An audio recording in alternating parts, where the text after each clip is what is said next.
guys, it's Nicole and welcome to this week's video. Today I am going to be showing you guys what is in my hospital bag. Now this is going to be a two-part series because I am going to be doing what is in baby's hospital bag first and then what is in my hospital bag, as I didn't want to do them together, otherwise this video would have been way too long. And this is actually a collaboration video that I'm doing with one of the other fellow YouTube mummies, who is Karen, who is from Ireland. I'll leave details for her channel and her video linked down below. But basically we are due a few days apart. I can't remember exactly how many, but like within a week of each other. She used IUI to get pregnant. Obviously we did IVF to get pregnant, and we fell pregnant very similar times, and so we have been going through this pregnancy journey together, and I've been following her weekly updates and I'm pretty sure she's been following my weekly updates, and they've actually been pretty similar. So our pregnancies have both been quite similar, which has been really interesting to see how she's been going along with her pregnancy and kind of comparing it to how I've been feeling at similar points in my pregnancy. So highly recommend that you check out her channel if you haven't already. I'm going to leave the details and everything down below, like I said. Basically her nappy bag or baby bag is probably going to be a lot different because, like I said, she is in Ireland and the weather and everything is completely different over there, so it'll be really interesting to see what she has in her bag compared to what I've got in my bag. So at the moment my bag is all packed. I'm living in Australia at the moment, so in Brisbane, and it is still quite warm. Obviously I still have about a month to go before baby's due, so chances are it's going to slowly start to get a bit cooler, hopefully in the next little while. But we are still in the middle of February, so it's quite warm here. So what I've packed is stuff that I think is going to be appropriate for our weather, but obviously if the weather changes in the meantime I might have to rethink what I've packed. So let's get into it. So first of all, I've just got my baby bag that I showed you guys I got from my baby shower. Now I've tried to pack quite minimal. Our plan is, if everything goes well, is to not stay in the hospital longer than we need to be. So we would ideally like to be staying 6 hours, which is the minimum requirement after birth. But obviously if anything goes wrong or we need extra observations or anything like that, then we are happy to stay and get those things done. But basically I just want to be home as soon as I can. So I've kind of kept this bag to a minimum, and I've only sort of packed for maybe like a day or two worth of things, thinking that if anything happens, Ryan can easily come home and grab more things if we need them. But basically I just didn't want like bags and bags full of stuff that I wasn't going to use. So this is what I've packed. Hopefully I haven't really forgotten anything, but I guess only time will tell. So the first thing that I have packed are nappies. Now we are doing a combination. Ideally we have bought cloth nappies, and ideally that's what I want to be doing exclusively, but I'm not entirely sure whether or not our cloth nappies are going to fit the baby properly and that sort of thing. So I have packed some disposables as well. So I've got this wet bag here, and inside I've got two cloth nappies. I've just got a yellow one and a blue one. And then because I figured hopefully, I mean this should fit the baby, like these are petite and small sizes, so hopefully they should fit the baby fine. But if they don't, or for some reason we have to stay longer or anything like that, I do have some disposables here. So I think I packed 1, 2, 3, 4, 5, 6, so I packed half a dozen. They're just the Huggies disposable nappies. Also, in terms of wipes, we do plan on using cloth wipes as well, which I have all set up in the baby's room. But while we're in hospital, I do have these alternatives, which are just the wet wipes. I've got about a dozen packets of these as sort of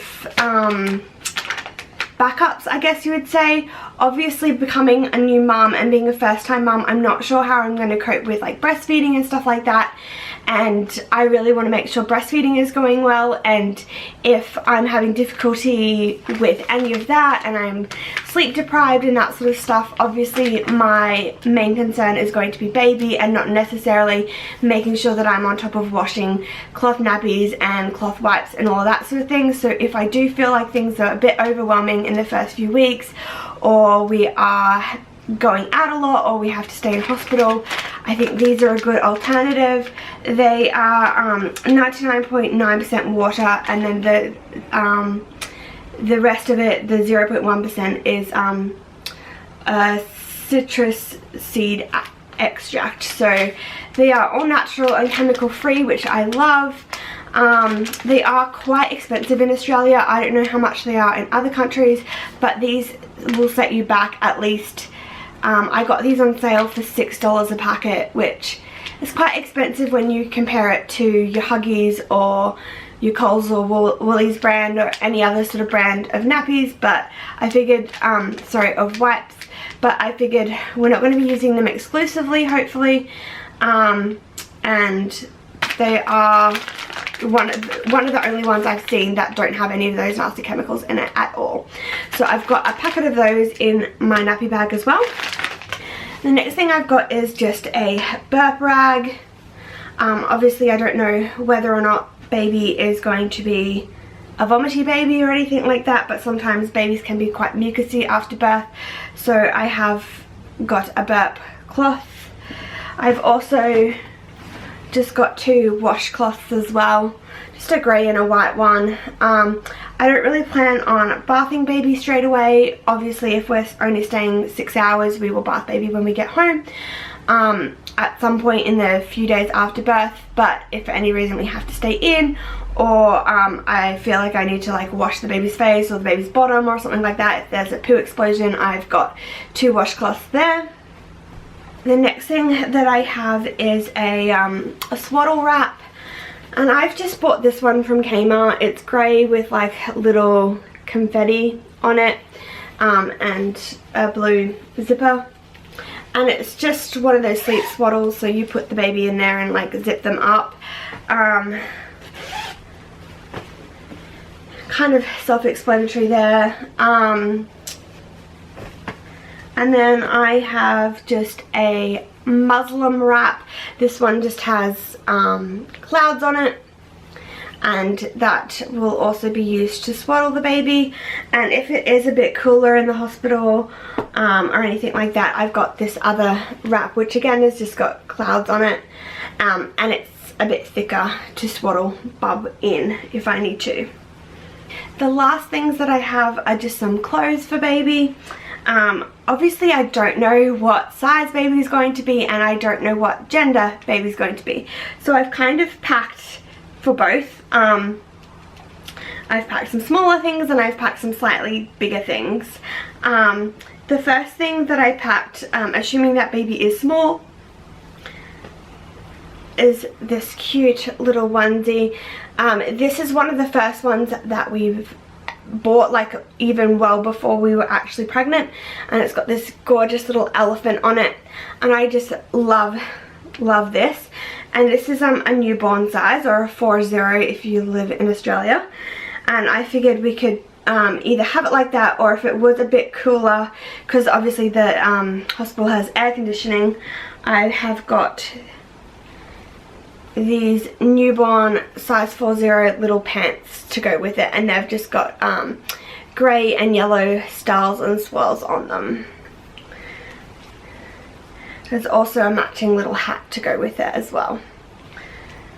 I've also got in a newborn size just a Bonds Wondersuit as well, and this is just white with black dots on it. Pretty sure that's a newborn size, yeah. So I've got like 2 newborn outfits. Like I said, if we do have to stay longer, I'm sure Ryan can grab a few more things from home.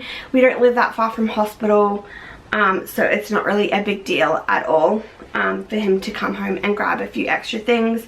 I just didn't want to overpack. And then if baby is a little bit bigger, I've got a 0 to 3 month onesie or a 3-0, and it's just a white and grey chevron print.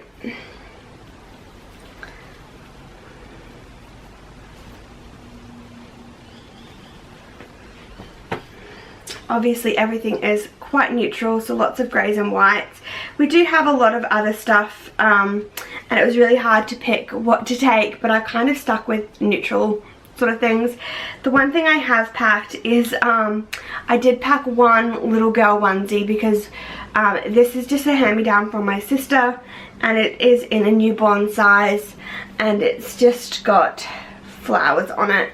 We don't really have anything that's overly boyish, I guess. Most of it is pretty gender neutral, but because we were given this as a hand-me-down, I thought I'll pack it just in case.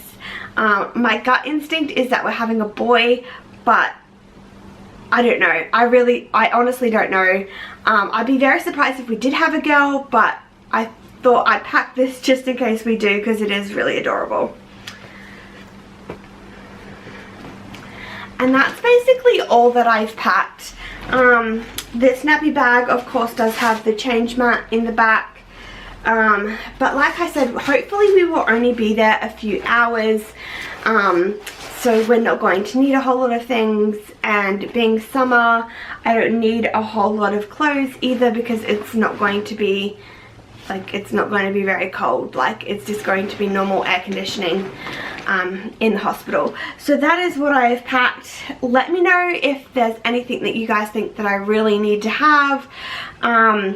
Obviously I am going to be doing another video with what's in my hospital bag, but if you guys can think of anything that I've forgotten about or that you found really useful for when you had your little ones, please leave them down below, because I may have forgotten something really important, and obviously I don't want to do that. Yeah, so that is what is in my hospital bag. Stay tuned for my next video, which is going to be what is in Mum's hospital bag. I'll talk to you guys soon. Bye!